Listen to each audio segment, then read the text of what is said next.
Grabe ang init ng panahon. Kaya hindi na ako nagda-dryer eh. Sobrang init.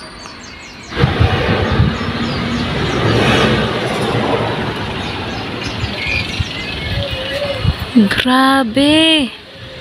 Imagine mga kasari, 47 degrees Celsius dito sa Cavite. My God. Anong connect niyan mga kasari sa ating sales? Meron, syempre, 'di ba? Mga soft drinks natin at mga maiinom natin sa loob ng ref. So, sobrang mabenta mga kasari. By the way, ito pala yung ating tindahan. Ayan, maraming laman yung tindahan natin. Grabe guys, so tingnan nyo naman. Oh. Naglagay na nga si na mother dyan ng trapal, oh. Grabe init. So, ito yung mga ano natin, guys. Ubos ng ubos. Yung laman ng ating ano, magre-refill ulit tayo dyan. Yelo natin, guys. Umaga pa lang, ubos na. Dito, naglalagay din tayo, guys, ng soft drinks. Dahil ang request ni customer, gusto nila ay sobrang lamig. Meron lang, guys, dumadaan na truck. Ayan, pakita ko sa inyo. May dumadaan na truck. Ayan. So, marami kayong mapapansin mga kasari na nakasampay dahil sinasamantala ko yung init ng panahon. Hindi ako nag-washing. Nagkusot ako kanina, guys. Araw-araw ako nagkukusot. Ayan. Ayan yung mga hindi na rin ako nag-dryer kasi mabilis naman yan matutuyo. Sa init ba naman ng panahon mga kasari. So, ayun nga po. Balik tayo sa pinag-uusapan natin kanina. Nakalimutan ko na. Yun nga, about sa mga inumin natin, guys, na nasa rep. Ayun, sinasamantala natin, guys, yung ganyang init ng panahon dahil hindi naman parating ganyan. Yan ay seasonal, 'di ba? Ilang buwan lang yung init na yan, mga 2 months lang yan, and after that, tag-ulan na. Kaya yung mga ganitong pagkakataon, pero sobra guys ang init ngayon. Ngayon lang talaga sobrang nakakasakit ng ulo yung init ng panahon. Imagine ba naman, oh, lalo na yung mga si partner nga mga kasari umuwi from work dahil sobrang sakit ng ulo niya. Hindi niya kinaya yung init ng panahon. So, ayun nga, pinaka-technique ko mga kasari sa ating mga inumin na nilalagay sa rep. Syempre, bukod yung pagre-refill natin, bukod yung pinapalamig natin ng sobrang lamig sa freezer. Kasi may mga customer nga na, alam niyo yun guys, na gusto talaga ng napakalamig tulad kanina. May bumili na babae. Coke mismo yata yun, sabi niya yung pinakamalamig daw. So, hinipo ko muna talaga lahat mga kasari, yung mga agad-agad kasi yung mga malalamig natin dito na inumin. Kasi nga sobrang mabenta guys, pati na rin ang yelo. Kaya, ayun, i-flip ko lang guys yung camera para makapag-usap tayo ng maayos.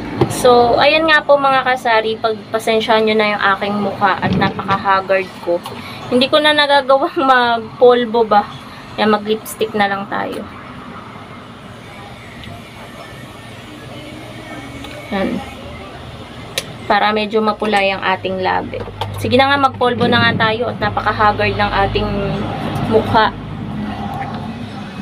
Ayan. Saan ba yung tripod ko? Wait lang mga kasari.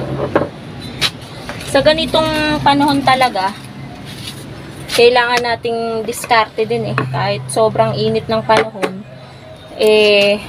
Pabor sa ating mga tindera kasi lumalaki talaga yung sales natin kapag summer mga kasari. Tingin ko, mas malaki yung sales natin ng summer kesa yung tag-ulan. Wait lang. Ayan. Okay na. So, alam nyo ba, dati, sobrang hina ko talagang uminom ng tubig. Hindi ako promise mga kasari, hindi ako nakakaubos ng isang ganito ng tubig. Ngayon, patatlo ko na to. So, sa sobrang init. Hindi ko talaga kinakaya. Alam nyo guys, yung as in kakabukas nyo lang ng tindahan sa umaga, madilim pa lang, pero tagak-taka na yung pawis nyo, napakamaalinsangan.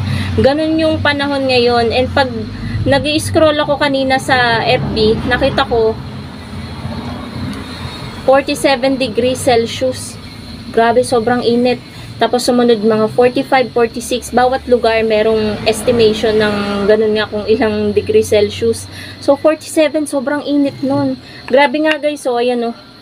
Ayan, kinikilabutan ako kung makikita nyo lang. Kinikilabutan ako sa sobrang init. Grabe talaga.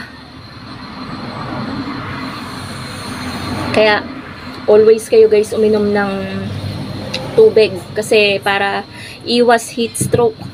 Uso ngayon yung heat stroke. Bigla-bigla na lang nagko-collapse. So, ayun nga. Ano-ano nga ba yung mga mabebentang inumin dito? Bukod sa yelo, hindi naman siya inumin. Hinahalo lang siya sa inumin. Yung soft drinks po natin. Mapa de bote. Mapa mismo.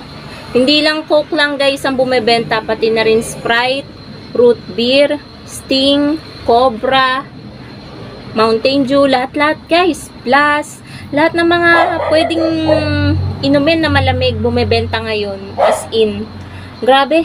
Tingnan nyo naman mga kasari, oh. Basang-basa yung aking sa sobrang init. Ayan, makikita nyo. Napaka-init. Grabe yung pawis ko. So, ayun. May maganda namang naidudulot yung ganito kainit. Merong masama din dahil masama ang sobrang init, lalo na kung hindi ka pala inom ng tubig, masama sa kalusugan. Pero yung mga ganito, pabor yan sa atin, mga sari-sari store owner nga. And simula nung naging ganyan kainit, mga kasari, sobrang mabenta ng tindahan. Talagang nakakamagkano ako, pati kahapon. Pati ngayon guys, sobrang mabenta din. Hindi lang naman pati sigarilyo. Bukod sa compliment ni customer kapag, nung kanina kasi may nagme-meriendahan dyan, naririnig ko yung kwentuhan nila. Medyo napapangiti ang atin nyo kasi nga, kino-compare sa mas malapit na tindahan dun sa trabaho nila. Construction worker guys.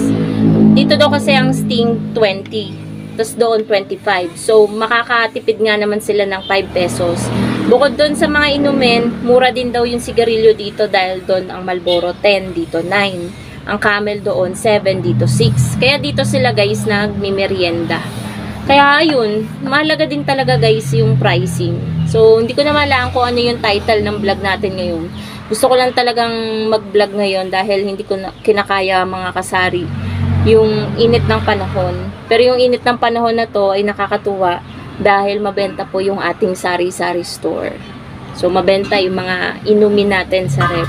So, ayun mga kasari, dito ko na rin tatapusin ang aking vlog dahil yung nakita nyo naman kanina, 'di ba? Pinakita ko sa inyo yung kasalo, dadalawa na yung kasalo natin. So, kailangan natin maglagay. Pero yung ahente natin ng soft drinks, hindi siya dumating kahapon. So, sana dumating sila ngayon, pero hindi ko alam kung dadating sila ngayon. Baka nagkakaubusan na ng soft drinks, kaya hindi sila dumating kahapon. So, ayun mga kasari, magre-refill na ako ng mga kailangang i-refill. Medyo paubos na rin yung stocks natin dito sa baba. So, sana dumating na yung ating ahente. So, yun lang naman guys. Thank you so much for watching and happy selling po sa inyong lahat. Inom po kayo ng tubig mga kasari. Bye!